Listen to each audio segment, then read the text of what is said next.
Hey everyone, so recently I was reading the little excerpt called Tale of a Slave from Robert Nozick's Anarchy, State, and Utopia, and in reading this I thought about a slightly different version that pertains to income tax. Now before I start this, and before anyone thinks it, I do not equate the income tax to the slavery endured by different peoples at different times throughout history. I just find this to be a good thought experiment and a good way to gain perspective on the income tax, a tax which we accept to a disturbing and shocking degree. Okay, so imagine you're arguing with a slave owner, and you're actually slowly convincing this person that slavery is barbaric, unproductive, and evil. And every few minutes or so, the slave owner is convinced a little bit more and more that their ownership of another human being is immoral. So you start off the conversation within this first case, and it's a stereotypical master-slave relationship. The master is merciless and treats the slave like chattel. The master is vicious in their punishments, unrelenting in their abuse, and completely without remorse.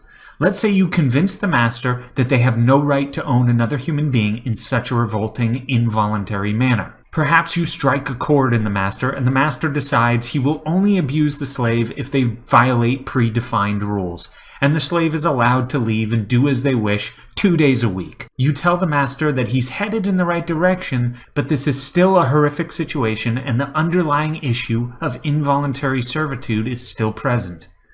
So the master is swayed again for a third time and offers a third scenario.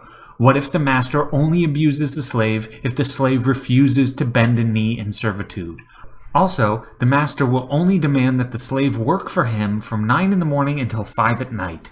All other time is the slave's to do with as they wish. You acknowledge that again, the master is still heading in the right direction, but you repeat, the underlying issue of involuntary servitude is still taking place, and therefore he's not completely grasping what you're trying to say.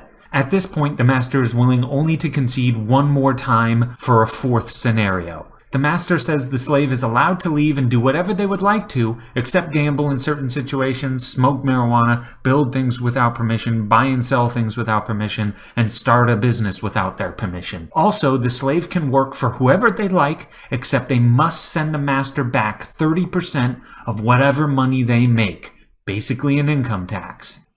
You try to the master that although this is clearly better than the first three situations, he is still not fully understanding that the involuntary extraction of time, energy, wealth, and property from another human being is fundamentally flawed. The master claims there is an abstract social contract which exists despite the slave having never signed, read, or agreed to it. The master now promptly ends the conversation, being sick and tired of you. Now, there are two questions that you have to ask yourself. Does it make sense to still refer to the master as the master in the fourth, quote, best scenario I described? Despite not being directly tied down to the master, the slave still has a laundry list of things that the master demands from him. So in my opinion, the answer to the first question is yes, it is still appropriate to call that master the master, even in the fourth best scenario.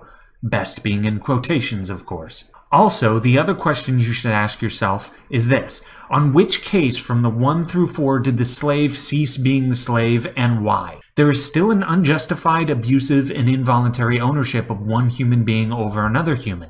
So although it's fair to say that the fourth situation is much better than the first, there's no direct abuse going on, it is certainly not fair to say that the slave has completely escaped the master. They are still under the control of some of the master's whims. Alright, so this is the interesting thought experiment that I thought I would share for people. And again, I am not trying to say that today's situation with income tax is even remotely as bad as the typical master-slave relationship found throughout history. But as I said, it's just a thought-provoking concept that I feel people should devote some time to thinking about. I think there are far too many people who pay income tax in this country, and it never dawns on them that they might be owned a little bit by people who they never agreed to be in servitude to.